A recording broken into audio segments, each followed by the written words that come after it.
Hello दोस्तों, once again welcome to my education channel Karim classes. दोस्तों, आज मैं आपके लिए लेकर आया हूँ क्लास 10th की फर्स्ट फ्लाइट की third poem a tiger in the zoo, जिसे लेस्ली नॉरिस ने लिखा है। तो चलिए, without wasting any time, let's start this topic.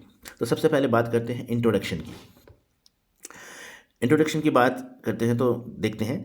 It is a lovely poem given by Leslie Norris. The need of freedom has been expressed through this poem. यानी बहुत ही प्यारी सी कविता है जिसे लेस्ली नॉरिस ने लिखा है। और इस पोएम के अंदर क्या किया गया है, स्वतंत्रता की ज़रूरत, स्वतंत्रता की नीड को एक्सप्रेस किया गया है। इस कविता के माध्यम से स्वतंत्रता की आवश्यकता जो है उसे एक्सप्रेस किया गया है, बताया गया है। Description. This poem makes a comparison of a tiger in the zoo to the tiger in its natural habitat. यानी ये जो कविता जो है, ये एक टाइगर जो कि चिड़ियाघर में कैद है और एक टाइगर जो अपने प्राकृतिक आवास में रहता है, जंगल में स्वतंत्र विचरण करता है, उनकी तुलना की गई है इस कविता के अंदर। The poet tells us that a tiger in the cage is not free. Poet बताता है कि इस कविता में जो टाइगर जो है, जो चिड़ियाघर में कैद है, वो फ्री नहीं है, स्वतंत्र नहीं है, उसकी आज़ादी उससे छीन ली गई है। He moves in his concrete cell in a very angry mood. और वो उस कॉन्क्रीट की कोठरी में बड़े ही गुस्से में घूमता फिरता है। His strength is locked behind the bars. उसकी ताकत जो है वो उन सलाखों के पीछे कैद हो गई है। While the tiger in the forest is free to roam here and there. लेकिन जो टाइगर जंगल में स्वतंत्र है, वो इधर उधर घूमने के लिए आज़ाद है, वो कहीं भी जा सकता है, कहीं भी अपना शिकार कर सकता है। लेकिन पिंजरे में जो कैद है, पिंजरे में जो कैद टाइगर है, उसकी जो ताकत जो है वो उसे छीन ली गई है, उसकी स्वतंत्रता उससे छीन ली गई है।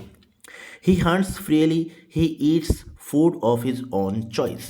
यानी जो जंगल में स्वतंत्र बाघ है, वो स्वतंत्र रूप से अपना शिकार करता है और अपनी पसंद का खाना खाता है, जो चाहता है वो खाता है, जो जो भी वो चाहता है वो खाता है। He growls and shows his white teeth. और वो गुर्राता है, दहाड़ता है और अपने सफ़ेद दांत, यानी जहाँ पर पोएम के अंदर फैंग्स का यूज़ किया गया है, फैंग्स का यूज़ टीथ के लिए किया गया है। तो वो घुराता है, लोगों को अपने सफ़ेद दांत दिखाकर डराता है। Thus he terrorises the people living in the nearby areas of the forest. तो इस प्रकार जो जंगल के आसपास रहने वाले लोग हैं, उन्हें वो अपनी आवाज़ से, अपने दांतों को दिखाकर डराता है। But the tiger behind the bars ignores the visitors. लेकिन जो टाइगर जो चिड़ियाघर में कैद है, जो सलाखों के पीछे है, वो जो जो विजिटर्स उसे देखने आते हैं उन्हें इग्नोर करता है। यानी उन्हें अनदेखा करते हुए वो पिंजरे में घूमता फिरता है। क्यों फिरता है? क्योंकि उसकी ताकत उससे छीन ली गई है। एट नाइट, रात को, he feels lonely and stairs eight shining stars. और रात को वो अकेला, अपने आप को अकेला महसूस करता है और वो पिंजरे के अंदर रात को चमकते हुए सितारों की तरफ देखता है अपनी चमकीली आंखों से। ही लॉन्ग्स फॉर हिज फ्रीडम। और वो चाहत करता है, वो कामना करता है अपनी स्वतंत्रता की। And hears the sound of patrolling cars while in the cage. और जब चिड़ियाघर में वहाँ पर पेट्रोलिंग कार्स आती हैं जानवरों को संभालने के लिए, तो वो उनकी आवाज़ें भी सुनता है, रात को तारों की तरफ देखता रहता है और अपनी आज़ादी की कल्पना करता है। कंक्लूजन की बात करें तो कंक्लूजन यही है इसका। The poem highlights the importance of freedom in the lives of living beings, both animals and human beings. यानी कुल मिला के ये कविता यही कहती है, यही दर्शाती है, यही बताना चाहती है, या पोइट इस कविता के माध्यम से यही बताना चाहता है, यही मैसेज देना चाहता है कि स्वतंत्रता का अपना एक अलग महत्व है। और चाहे वो जानवर हो, चाहे इंसान हो, सभी के लिए स्वतंत्रता बहुत मायने रखती है। तो कुल मिलाकर एक स्वतंत्रता की महत्व के बारे में इस कविता के अंदर पोइट ने बताने का प्रयास किया है। अब जो मोस्ट इंपॉर्टेंट क्वेश्चन इस पोएम से बनता है वो इस तरीके से है।